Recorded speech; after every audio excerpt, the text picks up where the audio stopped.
Hello, everybody, and welcome to another complete set review brought to you by Evan Irwin and Brad Nelson. He's sweet. All right. And we are here to talk about Avacyn Restored. We're going to start today with the white cards. We're going to go through the blue cards and the black cards and the red cards and the green cards and all the artifacts and gold. I mean, the whole caboodle. Are you saying every single card? Every single card. All of them. Every one. I think there's 244 of them. We better get started. I know. Let's do it. Angel of Glory's Rise, a.k.a. Nice Zombie Apocalypse. Yeah. The first time I saw this card, I was like, it seems like a sweet card for Magic, but I hate the flavor because, like, the Zombie Apocalypse, like, killed all of the humans and reanimated them into zombies. So how does this guy come back and, like, bring them back to life? And return them, and I mean, flavor is one thing. It's just, and this card has actually snuck up on me. It's a lot better than I think people expect it to be because, you know, it reanimates like 5 guys or something crazy. Even more if they're Huntmasters. That's gross. Yeah. So, I mean, like, is self-mill into Embarrow Rights this guy a thing?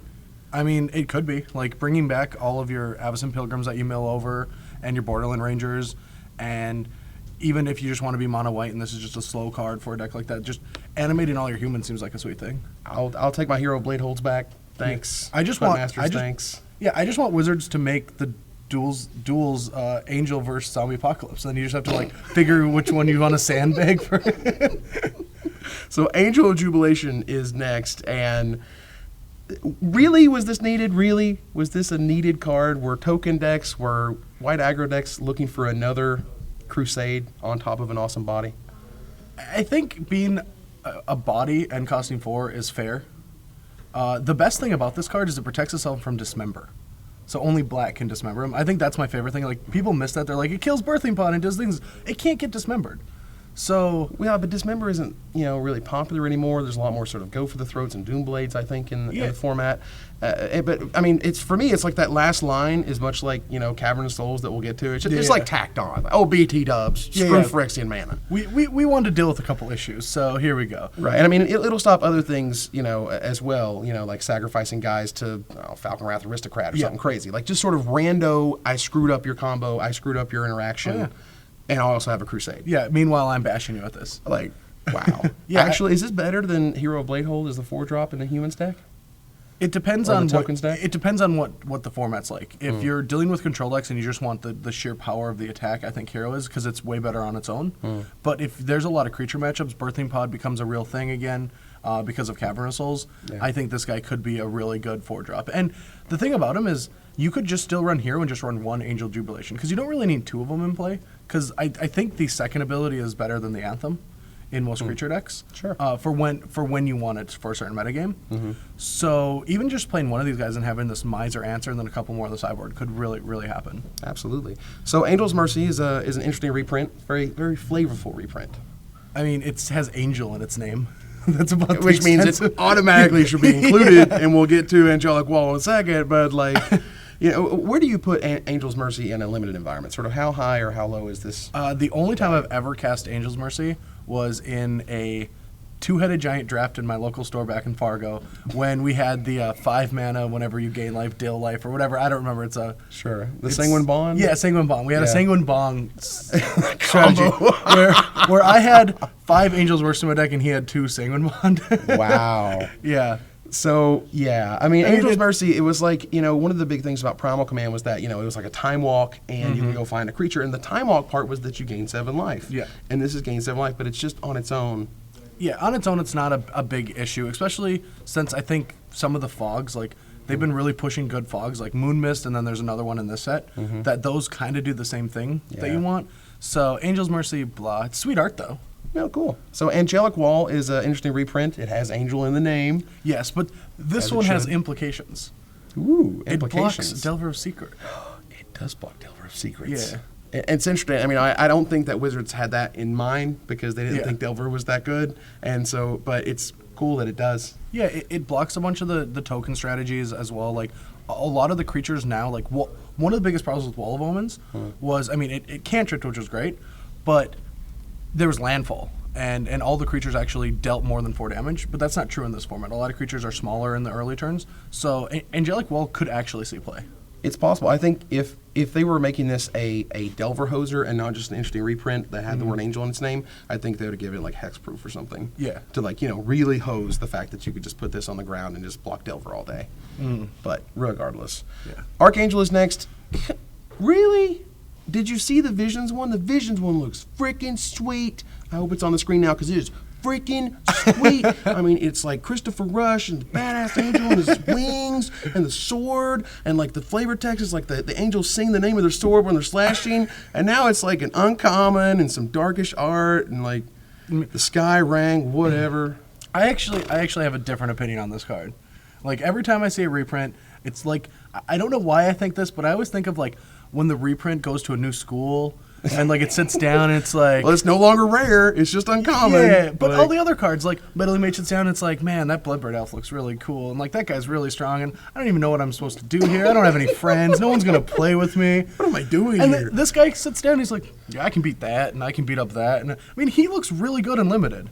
Yeah, fantastic. I mean, it's a 7-drop and all, but like, There's I thought they picked worse. I thought the art, and the art in this set is completely insane. Yeah. And this art is fine. And trust me, it's just that Archangel for me, and it has been reprinted a whole bunch of times. Has it? Oh yeah, like it was in Portal, and they had different art that was way worse.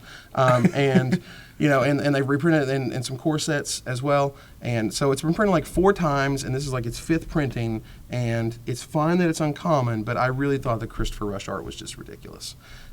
Whatever. My little things. Evan's random opinions. I just want to cast this in limited. I think it's great. Yeah. Avacyn, Angel of Hope, is huge. Big, monstery, pain, crushy smash. I mean, it combos with the other angel that brings all the humans back.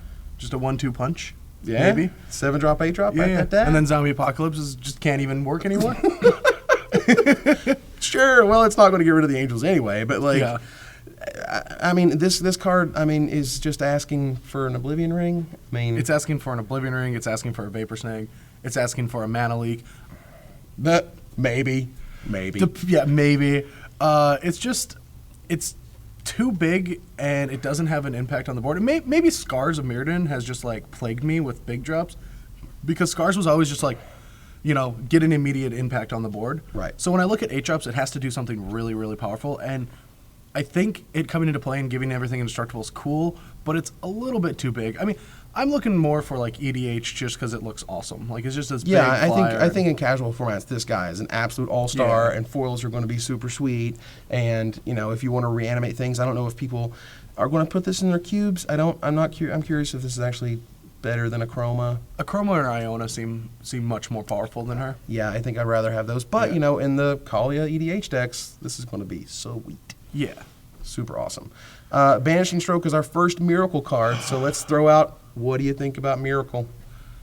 It seems awesome and limited. Right away, I thought it was just going to be like pretty mediocre and limited, but as you look at the set, it's like slowing down a ton.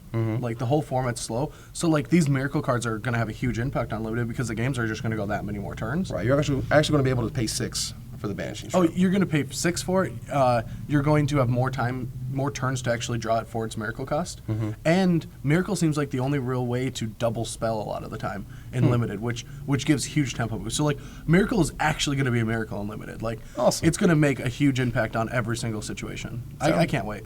How do we feel about like actually getting this in constructed? Like, how good are these? And like there's Terminus is different, but like Vanishing Stroke, is this actually worth any slots? No, the removal's been pushed too much in the last couple sets to where like 6 mana is a lot, and Miracle you don't even know what situation you want your removal in, and things like that. Like if this could hit Planeswalkers, I think it would be different. I think it would see some play, but you don't know what situation you're going to have when it's there, and Banishing Stroke doesn't seem like the kind of card that I want to manipulate my deck to cast. Right. I think if it were put target non-land permanent on the bottom of the Summoner's Library, it would have been a little bit more interesting, a little bit more powerful, maybe a little bit more playable. Yeah. Even land. Then it would be awesome. You don't want that. I want that. Oh, I Miracle the Stone Rain. Oh, I Miracle the Stone Rain. Oh, I'm slashing my wrist now. Like Builder's Blessing is next, and it's just sort of one of those cute enchantments. It gums up the board. It's probably not worth it because you're giving me that Evan, it's not worth it look. And Why does it cost 4? because things cost mana in this world. I don't know. You have to pay for what you get. You do. I mean, and you got 3 or 4 creatures. I mean, that's a non-trivial boost. It's just that to dedicate a whole card for it is marginal. And I mean, it wouldn't be bad if it was like any creatures, all your creatures got this, but untapped so you can't attack with them. And But the one thing that I do like is like, if you look at the power and toughnesses in this set, they're all around the same, like 4 to 6 range. So giving that boost means you're probably going to be able to block everything. So if you're on the defensive, this card's going to be good. But you don't really want to build your limited decks to be on the defensive. No. But it's nice that it sort of, helps out vigilant creatures and that type of thing. And if Whipflare and Slagstorm are the only things happening, maybe... No, it costs too much. I'm stretching. It's 4 mana. Woo, we're going way too deep on that one. Yeah. Call to Serve is next. You enchant a non-black creature, and the creature gets +1/+2 in flying, and is an angel. That's cool. The flavor's sweet. I think it'll be good in limited, just giving creatures flying. You have Spectral Fright right now, and I'm a big fan of Spectral Fright already. Yeah. So, and it's blue, and that's the color of the deck, of Delver deck. So I don't think this will see much constructed play, but it is a sweet answer to like Slagstorm too. Like it gets your guy in the air. So like these Primeval Titan decks that I think are going to start running rampant, it gives like a mono white deck the ability to protect one of its big creatures and from being Slagstorm. So like your opponent's not going to want to cast a Slagstorm and just hit your one creature. Right. But then you don't want a 1-for-1 on a sweeper. By definition. So you play another guy, play this, start attacking in the air. They play a Titan. They can't really block it anymore. So it could potentially see play in a mono white deck. I don't think it's as bad as people are going to say it is. Right. Because auras are pretty bad. But the instant someone looks at an aura and it's just like +X + whatever, and like the thing is, your face glazes over and you're just like whatever. It's like it doesn't matter what it says almost. You're just like I ain't gonna play that ever in constructed or ever in block. Exactly. In actuality, they might. Yeah, it definitely like seems like it's good against Primeval Titan decks, but other than that, it's just another Vapor Snake target. It fails the Vapor Snag test. Yeah, it used to be Jace test, and they're like, no, we'll make it 1 mana. I mean, it's unsummon, guys. It's been in the game forever. It's not a test. It's just unsummon. Well, there's Staffcaster Mage. Yeah, that card's not busted. Well, that's why Vapor Snag's busted.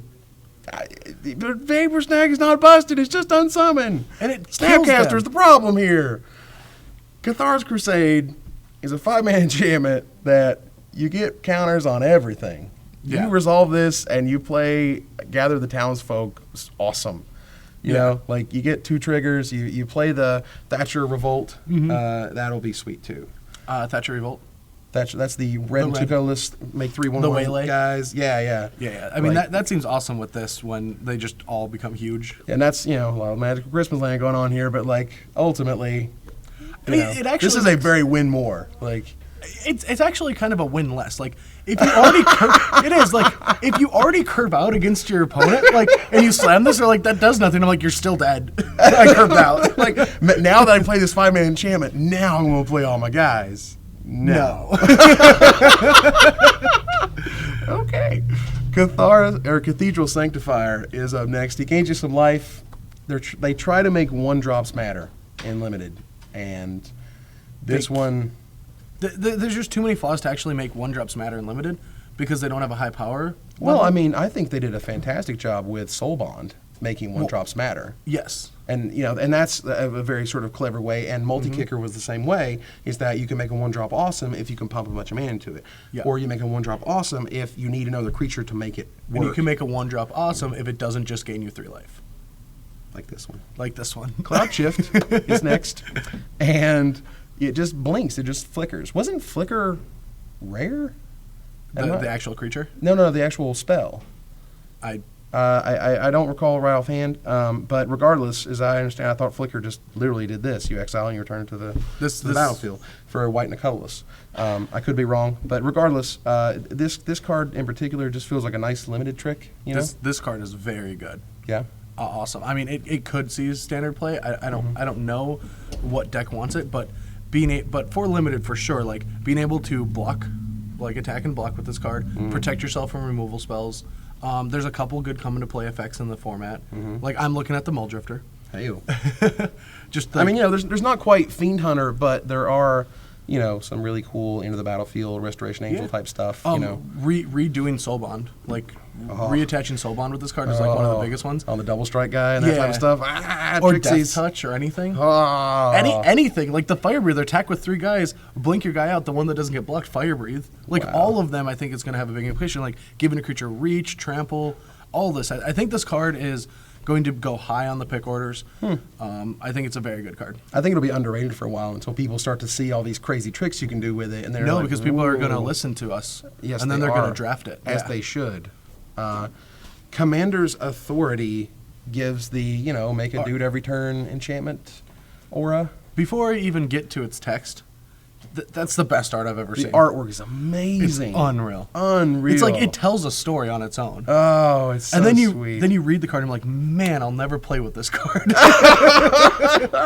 This won't impact anything. It seems like it might be fine in limited, but everything's so big. But and there's a lot of bounce spells in the set. Like there's a lot of return this to your hand, flicker that. Yeah, there's a lot of blue cards that do that. But the one thing that I like is if it does work in Magical Christmas Land, you just get to re-soul bond on all the cool abilities like Fire Breathing and Death Touch and things like that. Like you'll always have that enabler. So you just put this card on like one of your like bad like soul bond creatures that can't attack on their own, but they have a sweet ability. Sure. And you can just keep making guys that your opponent has to interact with, which could potentially happen. Mostly I'm looking. All right, I'm gonna let you guys know. Spoiler alert. The Fire Breathing 1/1 is probably one of my favorite cards in the set. Awesome. Yeah. Curse Break is next, and it's, ye old demystify variation. Destroy an enchantment, do something. I guess a life is worth a colorless mana, or 2 life is worth a colorless mana. I think it is. Yeah. Especially in limited. Yeah.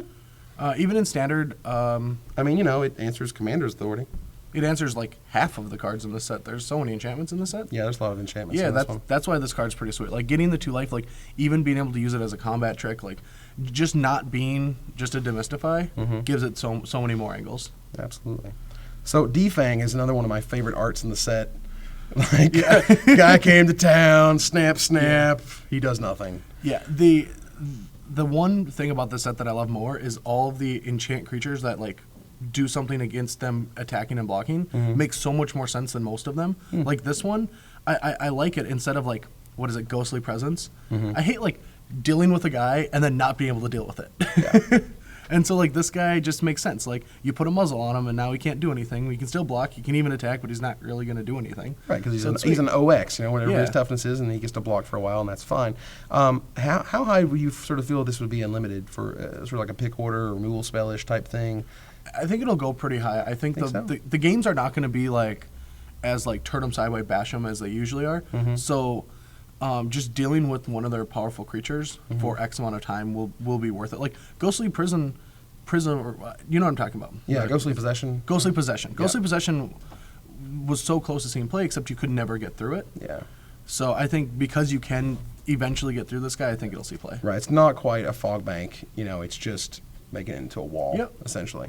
Defy Death is next. It's another in the sort of, I think, the push to let white reanimate things, which I think is cool. They had Resurrection long before Zombify, I think, showed up. But this sort of gives you the Angel bonus, as there are multiple cards that set to do that.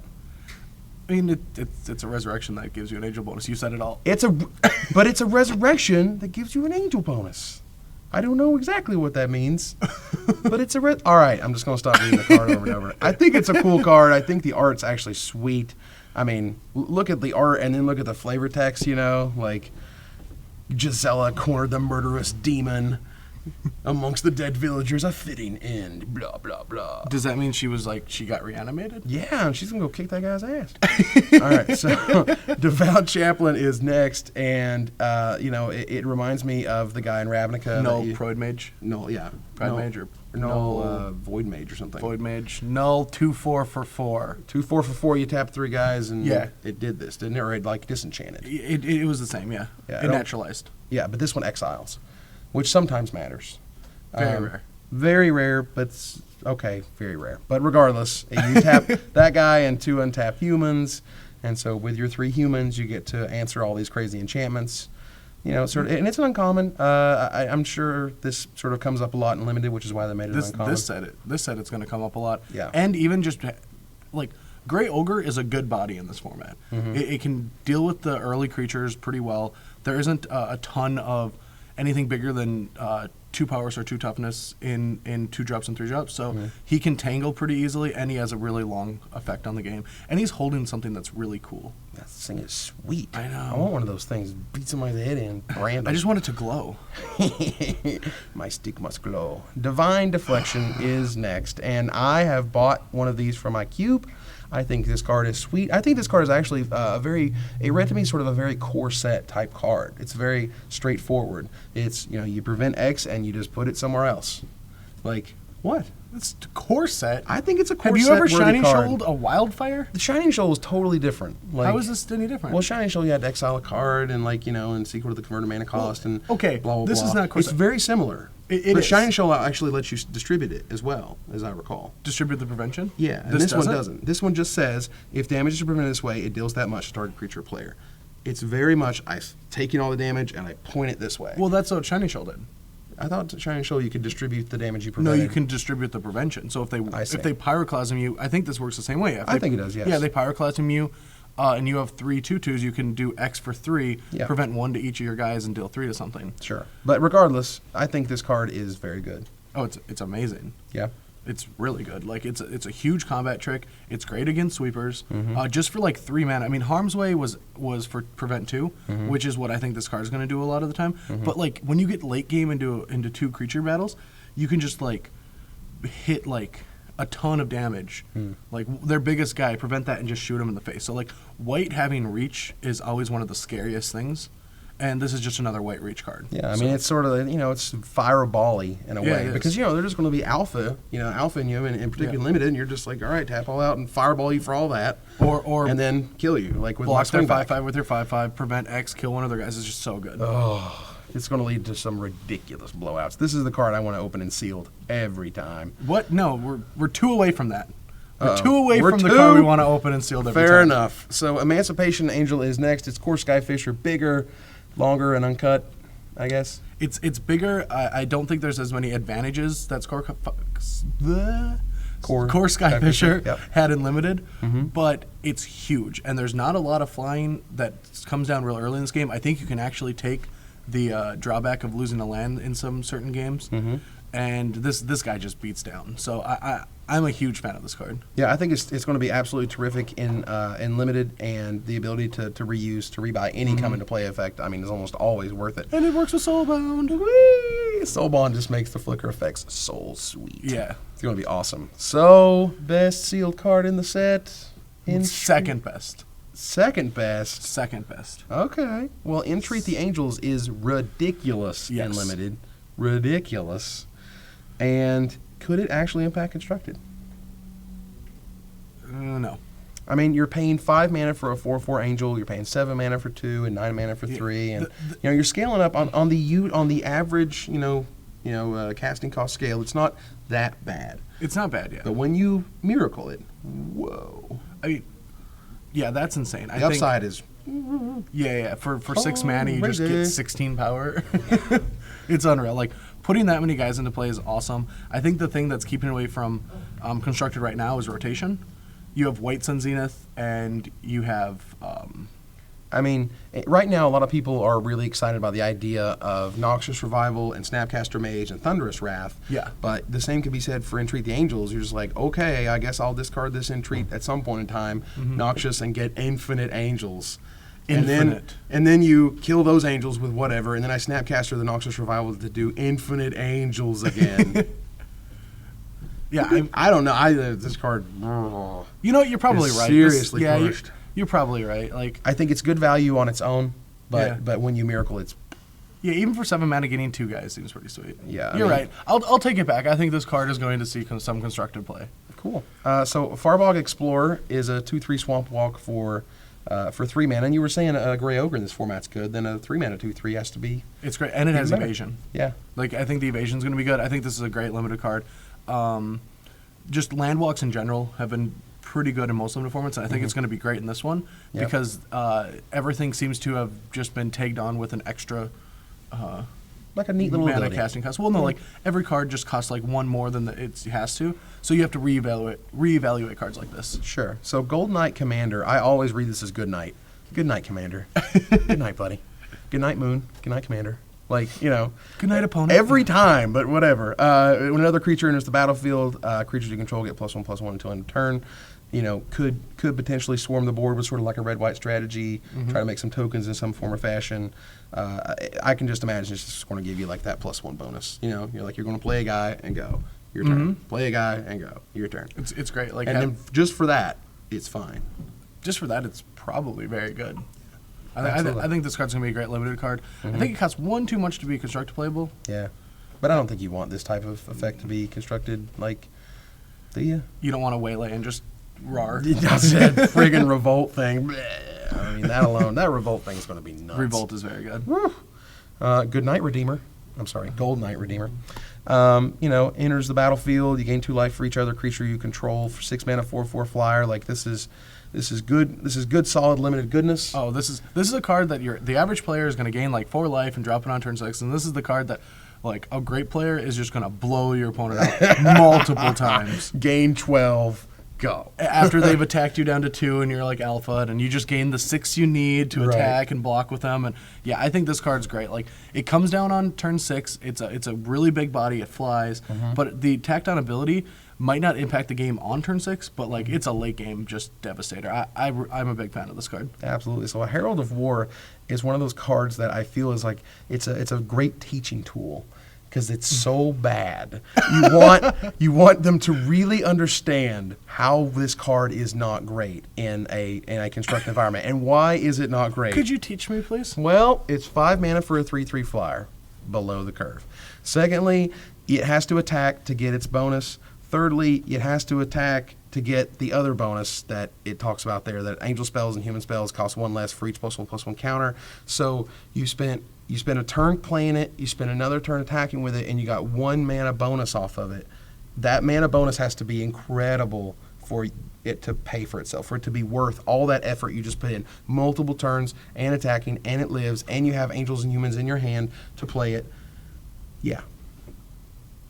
And like, okay. and so it gets 4 +1/+1 counters. Okay, like that's 4 turns in. My turn. Go. My turn. All right. Yes, this card is probably not going to be constructed playable. Okay. It is a limited all-star. The thing about this set is there's a ton of rares that are just going to make this limited format, and that's kind of like Rise of the Eldrazi, which I'm excited about. At first, when I looked at this set, I was just like, oh, this set looks so core-ish and it looks slow. But I think that's going to make for a very good limited game. I have faith in Wizards for making good limited sets, and I think this is one. I agree, and for what it's worth, I was only talking about constructed. That thing, and the constructed teaching is the thing, but in limited, absolutely. I mean, if you're going to have 5 mana 3/3 flyer in limited, is fine. No, like, it's awesome. I have just a challenge for anyone, because I will do this even if it's at the Pro Tour. If I open this guy, I am building an Angel theme deck.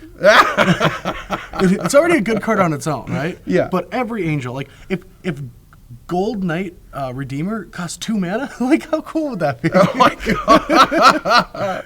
We should win more. We should win lots and lots more. So, Holy Justicar, Justice. I have no how to say that. I don't know. He's carrying a cool object again. He's holy. I'm not doing it because it's just going to get me made fun of. So it's a 3. It's a too 4. late. Yeah, it's too out. Justice Shar. I have no idea. We're a couple of years late on that one. 4 mana 2/1. Thanks. That. I think if it were an Innistrad, it would have been nuts. But thankfully, it's still really good because it exiles the zombies that it taps. A white and 2 colorless tap target creature. If it's a zombie, exile it. Like, do you know there's still a lot of zombies in this set? There's still a lot of zombies in this one. Have you not looked through the spoiler? Have you not done your homework? I have absolutely done my spoiler, and I've seen like some zombies, but I haven't seen as many zombies as I thought there were in Innistrad. I thought Innistrad actually had more. Yeah, because now they're killing them because Holy Justiceer exists. Yeah, because they exist and a lot of them are gone. Yeah, they kill them. So there's not as many left. I mean, there's a reason this thing has 1 toughness, and it's because you got to kill it quick. Still taps big angels. Yeah. Like, I guarantee he might be the card is a limited all-star. Like, isn't it? Like, yeah. Yeah. I mean, it's slow. I want one of these every time. I don't know about that. Not if I'm playing a zombie deck. Well, I don't want to play against it. You can play white-black. No, I want to play blue black and bounce all my stuff. Wee, flicker, soul bond. All I know is like I think that, like it's the reason this is uncommon, and there's a reason it has 1 toughness, and that's because this thing is really strong. Yeah, you don't want like reusable removal spells. Like it's not good to have limited games where you play this and everyone's like, "Well, I'm dead." Well, or your opponent looks at his hand and it's like zombie, and you're like, oh. And they haven't even played them, Yeah. And it's like by the time I play it, you untap and you exile it, and like great, like. So it's even exile, and most of like the cool abilities that the zombies have are when they go to the graveyard. It's a heck of a hoser. It's a hoser, yeah. All right, so Leap of Faith is a card I'm surprised they haven't named already. Honestly, Leap of Faith feels like a card that's already existing, but it doesn't. White and 2 colorless instant, target creature gains flying and prevent all damage that would be dealt to that creature. Is it sort of a end of game Alpha Strike, my fatty type thing? Well, I think it'll be good just for the prevent all damage that will be dealt to it. Sometimes as a combat trick. White has another good common combat trick, but I am so mad about this art. Because when I just saw Leap of Faith, all I envisioned was this guy jumping off a cliff. Like, you're behind him and he's jumping off the cliff and he's got like 2 swords and there's just a horde of zombies. Oh. And then it's just one, and I'm like, come on. He looks like he's suplexing them. It's just one. He's in like this weird position and he's doing this thing, and the zombie guy's like that. Like, have you noticed that all the zombies in this set that are in like the human cards are like the bad zombies, like the ones they're killing, or like there's this bad zombie that costs 1 and it's a 1/2. All of them look really withered and weak now. Yeah. They just look like they're just dying off, which is part of the flavor. Right. Yeah. Which is cool, but like ultimately they're not that scary anymore. Yeah. So Midnight Duelist is another Squire. Squire plus ability equals Midnight Duelist. Nice vampires. Block. Next is Midfast Protector, a 4-mana 2/3. When it enters the battlefield, target creature you control gains protection from the color of your choice. So this is the I have a huge monster and it wants to meet your face, and it has your team and get you. And now I blink it a couple times and really get you. Oh. That's where this guy's going to combo, is with all the blink effects. Yeah. Yeah, this comes into play, gets one of your guys through, and then after that, like, if your opponent knows if you have any blink effects, it makes combat so miserable. That blue guy who flickers, on demand. You mean the peddler? Well, wait, just wait. That card's insane. We'll just wait for tomorrow. Don't ruin that one for me. Woo! Let's go to this. All right, so this guy, just think about all the flicker, even Cloud Shift. I mean, just Cloud Shift it and just wreck your face. Moonlight Geist. 3-mana 2/1 flyer, 4 mana. You can fog him and everything that's trying to hurt. This card just made me think, like, Wizards, how much free mana am I going to have in limited? Apparently they're thinking a lot. 3 mana for the tapper, 4 mana for this, 3 mana for the next guy. Yeah, like there's just so many activity bills that cost 1 million mana. Right. So like I hope that this format is all about like slow, grindy games where I have infinite things to do. I'm hoping for that. I've been sick of like, I don't have a 2-drop. Okay, your werewolf flips and I die and things like that. Like, I like this, like, pay 6 mana for your card, pay 8 for its activate ability. All it does is put a -1, like, give but a I creature think, -1. right, and what they do, I think, when they give you all those options is the ability to play really well or play poorly. And so, when you have all these crazy activated abilities for all this mana, it's like, what do I do this turn? What's the most important thing for me to do? Prevent this damage or tap that guy or give this a boost or whatever. Yeah. And I love that. Moorland Inquisitor is a 2-mana 2/2. For 3 mana, you can give him first strike. I mean, they wanted to make a bear. They wanted to give it something to do. And they wanted to give, 3 mana to do something. Yeah, I mean, I always love 2-drops that have an ability to beat combat for multiple of the early turns, because he's going to get 6 damage in without ever activating his ability, because they can't block him. Right, because you just don't even have to invest in it. So just the fear of you having to pay that mana is worth it being on there. Yeah, so he's definitely going to see some play as just one of the bears when you need to attack. Absolutely. So, near Heath Pilgrim is sort of in line with the other 2-mana 2/1 Soulbond guys, and which we'll get to, of course, as we go through the week. But this one gives lifelink. He does something a little bit different than the other ones. How's that? He blows people out without even knowing it. Like, you're just going to hold him.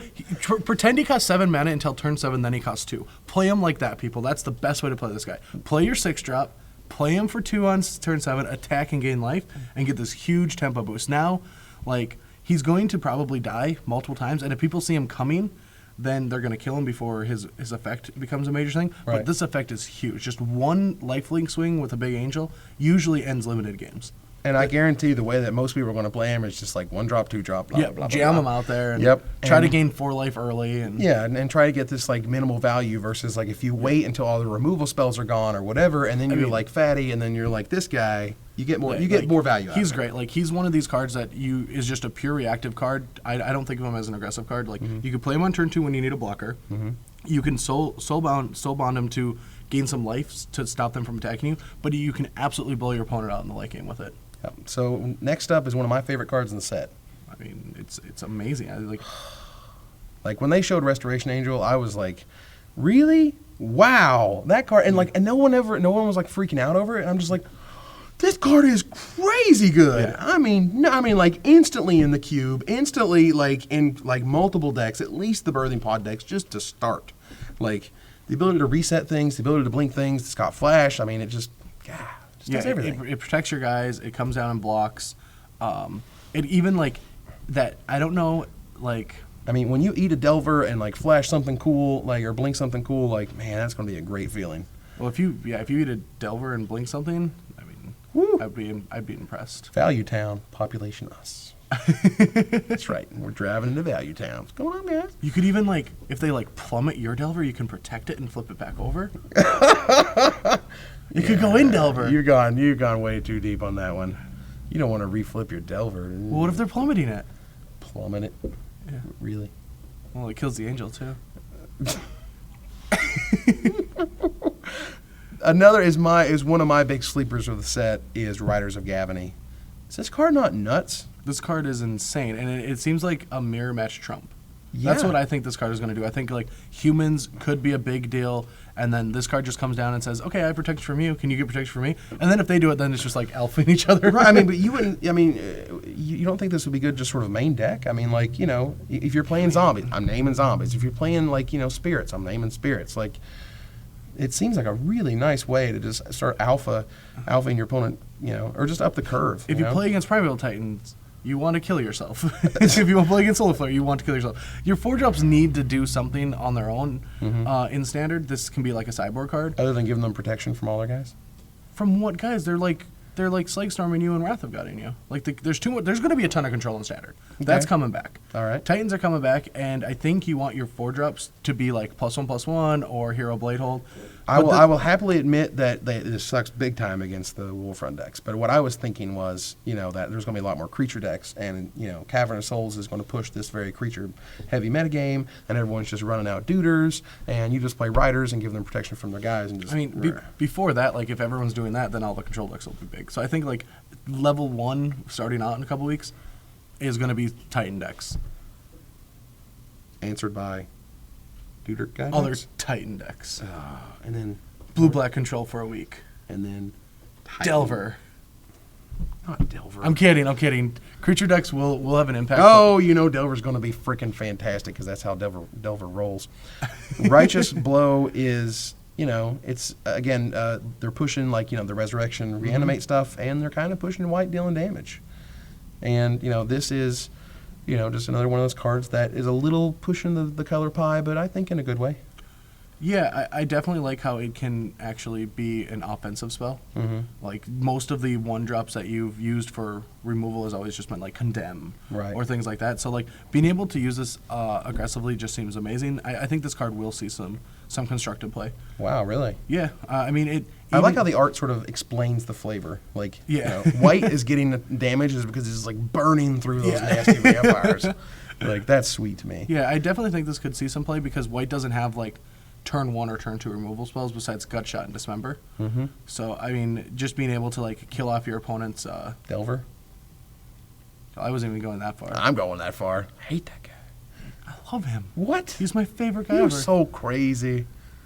Seraph of Dawn is a cool limited card. Very good limited card. 4 mana, 2/4 flyer with lifelink. I'll take that all day. There's so many 3/3s and lower, and if there's bigger guys, they might be on the ground, and getting the lifelink is really good. Like, yeah, this guy is going to be a very good. Like, good solid pick. It's always going to make your deck. Absolutely. So Unless you have like 6 of them. Yeah, Silverblade Paladin is fantastic. This guy. Best white card for constructed in the set. Right in the cube. Card is nuts. Like, amazing with flicker effects. Will go right up the chain with, Hero Blade holds or whatever. any, like, Thalia, Silverblade Paladin is fine. Champion of the Parish. Yeah, I mean, Just double striking him. absolutely. I mean, double striking anything. Like, double strike is just this powerful, they've always been careful with it.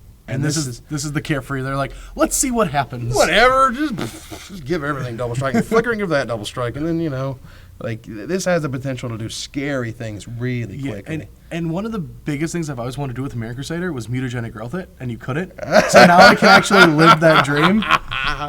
You can mutagenic growth a Silverblade Paladin. Yes, you can. I love that card. Yeah. Spectral Gate Guards is, one of those, like, standard, limited, I'm trying my best not to say bread and butter.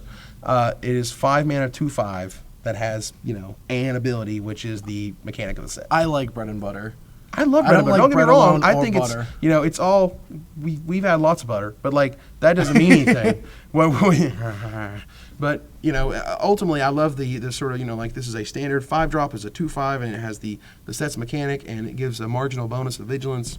Sure, like it's probably not. It's going to be like the 23rd card in your deck. Or 4th or 5th. Really? Yeah, I don't think this card's going to see much play. Oh no, I mean I was talking like in limited. I know. Your last, one of the last cards you sort of have to play with because you need a creature, or if it's in your curve or whatever. Yeah. I mean, I'm not excited about it by any means. I'm just saying that, like, it's not the worst thing I've ever seen. I just don't understand, if you were dead, why would you want to protect something? I must guard here, even after death. I must guard this. It's mine. Stop walking through me. The loyalty. Stop walking through me. With that, I'm serious. I'm really ghostly upset now. This is not okay with me. So the next card we have is Terminus. Now this is a way to get Hallowed Burial like new and different, and I love Freaking Miracle. awesome. Miracle's amazing because it's another way for R&D to play with mana costs. Yeah. And the one thing that Spike is always concerned of is how much does it cost. And when you show them like stupidly low, they lose their minds. And like Temporal Mastery obviously is the perfect example of that. But Terminus is a card that I actually think have been sort of underrated. People are just like, eh. I've seen a lot of not a lot of people raving over Terminus. Yeah. Like, the thing that I like about this card is, like, do you know what tempo is? Do you know when you wrath them and have no mana and you have to say go, that they then start playing guys and then you have to react to that? Yeah. Have you ever played a wrath spell and Sun Titan in the same turn? The game's pretty much over. Woo! If you go wrath into your threat, Yeah. and then you get to protect your threat, like, unbelievable. And Yeah, like, I mean, you even have like Terminus into hero into negate your thing. My favorite thing about Miracle is like the cards that see Constructed play, and I think this one will, is like you're playing your Constructed deck, and you're like 5 lines in, you're like, okay, I know what I'm going to do until for the next 4 turns. You're like, all right, I have to do this, I have to do this, I have to do this. Then you just go, 1 second. Okay, I'll do this. Plan is entirely and changed. Yeah. Nothing matters anymore. Play the thing. You just destroy them. You like play this and flash your alchemy. Absolutely. So next up, we have what is probably the weirdest vigilance creature I've ever seen. 2/1 vigilance. What? Like, you must put something on this guy to make him worth it. The art is freaking amazing. I'm actually really sad that art this good is on a guy this mediocre. I actually He's like a 2-drop. One of my favorite things. I mean, I love playing limited more than constructed, and one of the little tensions that I found is so your opponent plays like a good 2-drop, and you play your mediocre one like this guy, and you want to obviously attack, but then he gets to trade damage with you too with his good guy. Well, he doesn't get to do that anymore, and those are like situations that we've always had in limited. Right. That tension's always been there. This guy beats that, so that's kind of interesting. I can't wait to see how that plays out a little because like. They're going to be more tempted to block since they can't even attack anymore, and you just don't take that extra damage. So he does a lot more than you actually think he does. Fair enough. I mean, I agree. He's probably got a lot of upsides, but it's just this one of those cards that reads really weird. You're like a 2/1 vigilance. Okay. I didn't even get that. I think one person on the internet was like, "This seems weird," and then everyone was like, "I don't know why, but I'm going to agree with him." Well, that's how the internet works. I know. One person says something, and everyone else goes, "Yob." I wonder how many times I can get people in the comments to say, "Evan's bald, Evan's bald, Evan's bald." All right, so Voice of the Provinces is next, and it's funny to me because this was when spoiler season happens, Wizards has done a fantastic job of keeping all the spoilers under control, but right there at the end, someone somewhere, and at this point it appears to be Spain or whatever it was, someone just like busts it all. Like they start just opening packs and just throwing up whatever. And this card actually got spoiled incorrectly as a 4/4, and I was just like, man, that thing is pushed. And I saw 3/3. I'm like, that's good. This card is good, and one of the sort of the negative things of those types of spoilers is that it gives you expectations that aren't met when the real card is revealed. But ultimately, I don't care. I think this card's fine. I'm just saying that like it's a byproduct. Do you want to know my favorite story about not knowing what a card did? Liar's Pendulum. Okay. It got spoiled as deal 2 damage. So I show up for F&M the first time. I buy 4 of them. I have this mono red aggro deck, and I get to like turn 4, and I'm like, activate, deal you. And I'm like, you're wrong, deal you 2. And he's like, don't you just draw a card? And I was just like, destroyed. Oh. It was the worst feeling in the world. I thought it was a new curse scroll. It was just like new to construct it and just play it. And It'd have been fantastic as a curse scroll. My feeling about this card, though, is that it's pretty underpowered. I don't really like... If it made a 1/1 angel token, right. I'd like it. I think 5 mana would sort of be like correct in a way, but I think also, like you said, the format's slower. Yeah. Things cost a little bit more. It's not unheard of to get to 6 mana. I bet Soulbond is actually way better than we actually think. We're all like, oh my god, Soulbond's so insane, and I think it's just better than that. Wow. Because if cards like this are printed Yeah. that just have these little 1/1s attached to them, then it's probably just insane. Yeah. Because giving this guy Soulbond anything is nuts. Yeah. All right, so Zealous Strike is another combat trick, sort of a moment of heroism type card where you just, boop, gotcha. Yeah, I definitely like this card. Like I said earlier, like all the creatures are like 4, 5, and 6 power and toughness, and this guy just lets you trump all of them. Yeah, and First Strike. Like that's why. Yeah, I mean, like the one in Dark Ascension was like Skillful Lunge. Is that correct? Yeah, Skillful Plus Lunge. 2/0 and First Yep. Strike, and this one just basically gives you the other half of it, +2/+2. Yeah. And First Strike. I don't even know if the other +2 is necessary, really.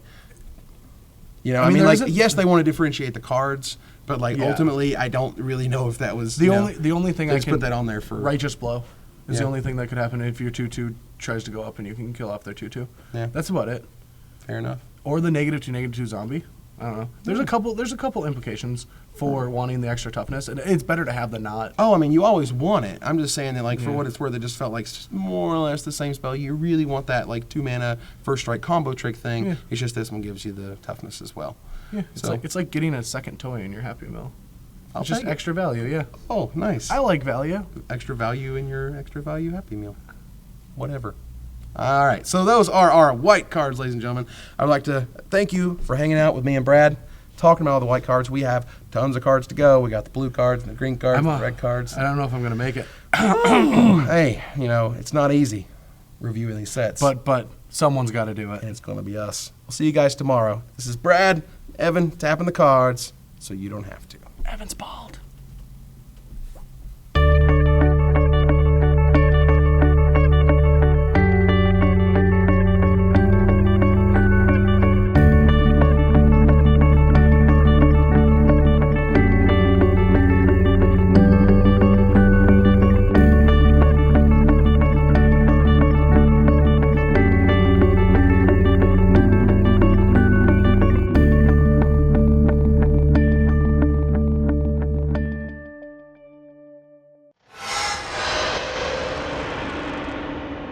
I always like the fatties.